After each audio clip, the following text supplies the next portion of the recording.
The White House is one of America's most highly regarded buildings and has proven to be a haven for several presidents over the years as nationwide panic unfolded. The house is largely regarded as being home for the sitting president and is one of the most luxurious and high-tech buildings in the entire country. The building is located at 1600 Pennsylvania Avenue in Washington, D.C. Every U.S. president since 1800 has lived in the house at some point, including our current president, Donald Trump, even though he prefers to stay in other establishments across the country.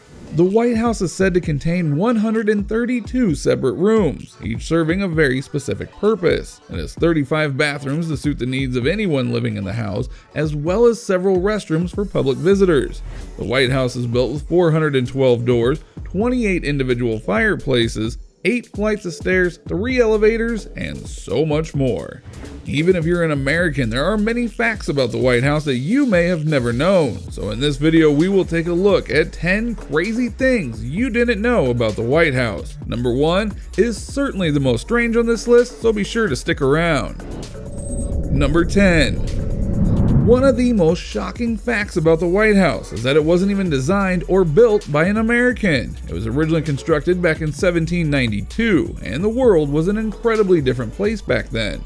Many of our modern amenities did not exist back then, and many of our social customs and other social behaviors had yet to be established. America had just been founded a couple of decades prior, so we were still looking for help from other countries and foreign citizens to continue to establish our great nation. Because of this, an Irish architect was employed to design the building. James Hoban began his work back in America in 1785 when he moved to Pennsylvania.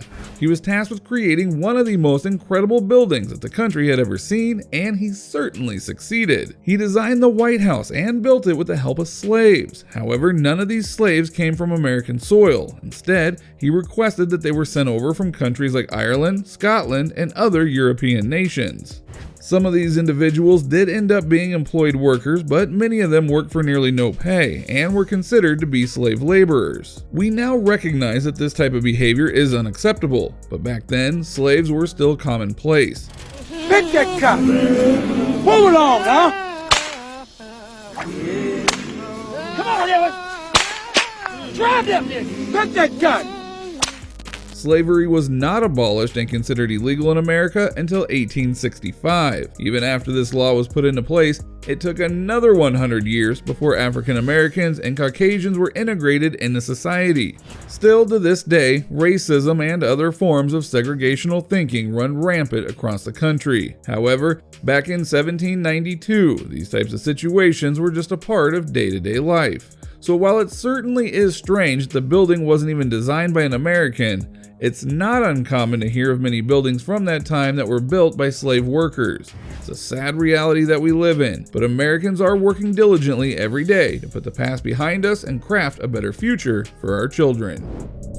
Number 9. The building has remained largely the same since its original construction. It wasn't until 1902 that the building saw its first major renovation. Theodore Roosevelt was the sitting president at the time and decided to renovate the entire second floor of the building. This floor was completely torn apart, with photos and videos of the process being available online. Roosevelt wanted to convert the second floor into an additional living area, so he began to relocate several key components of the building. During the renovation, he moved the public entrance to the east side of the building. He then transferred all of the executive offices to the west side of the building. He ensured that his workers kept the building true to its original design and only altered the exterior of the building when it could not be avoided. His restoration was considered to be faithful to the original design, but with several modern upgrades. However, he made a critical mistake when helping to design the new dining hall. His workers agreed to remove a load-bearing wall that was structurally significant to the center of the building. This wall was removed to make room for more tables and guests so that the president could host large gatherings in the White House. This load-bearing wall's removal went largely unnoticed until about 50 years later. President Truman was now in office, and he was completely shocked when a piano leg burst through the ceiling, now jutting out from the floor above. Architects and repairmen were called to investigate the issue, and they discovered that Roosevelt had approved the removal of a critical wall, which caused the building to sag and caused portions of the upper floors to be unstable. The weight of the piano eventually caused the floor to give way and break through the ceiling of the room below. Number 8. There are rumors that after this piano fell through the ceiling, the building was completely gutted and rebuilt from the ground up, now being built with steel support beams instead of the original wood design. During this time, several photos were taken to document the process, and viewers with a keen eye noticed that there was now a 2-level basement that could be seen beneath the building. Most Americans were unaware that the building even had a basement in the first place, much less a 2-story basement. There was also a tunnel system that had allegedly been dug underneath the building that led to a bomb shelter. These theories have never been proven, but it is commonly believed that a large bomb shelter was built beneath the building when Truman ordered the building to be reconstructed in a much safer manner. Number 7. The White House's famous red phone never existed, at least not how it's commonly portrayed in films or TV shows. After the Cuban Missile Crisis took place in the early 1960s, President Kennedy and the former leader of Russia wanted to establish a direct line of communication between the two countries. To do so, they decided to run a large cable between them that would give the leader of each country direct access to a phone that was sitting atop the opposite leader's desk. This required 10,000 miles of transatlantic cable to be built that connected America and Russia almost directly. This cable required tons of money to set up, but this original design was implemented just 10 months after the crisis had occurred, preventing any future miscommunication between two of the world's largest political powers. Number 6. We are all painfully aware of the attacks that took place on American soil back in September of 2001. Regardless of your beliefs regarding the validity of the events that unfolded or who was even involved in the events, we all have to admit that the attacks were a tragedy like America had never seen before. Before 2001, many planes and helicopters were allowed to fly over Washington, D.C. It had become a popular tourist attraction to take helicopter rides or plane rides over the top of the White House and peer down at the incredible view. However, for the last 20 years, a 10-mile radius of the White House has been considered a no-fly zone. This was done to protect the president and his associates from any potential dangers that may arise from a rogue pilot taking advantage of air travel, much like the events that took place in 2001. Number 5. The White House wasn't always referred to by its current name. When the building was originally constructed all those years ago, it was usually referred to as the Executive Residence. This name stuck until Teddy Roosevelt decided to start calling it the White House during his presidency. Many Americans adopted this nickname, and it is widely referred to as the White House to this day. Number 4. Even though George Washington was the one who requested that the White House be built during his presidency, he was never able to live in it.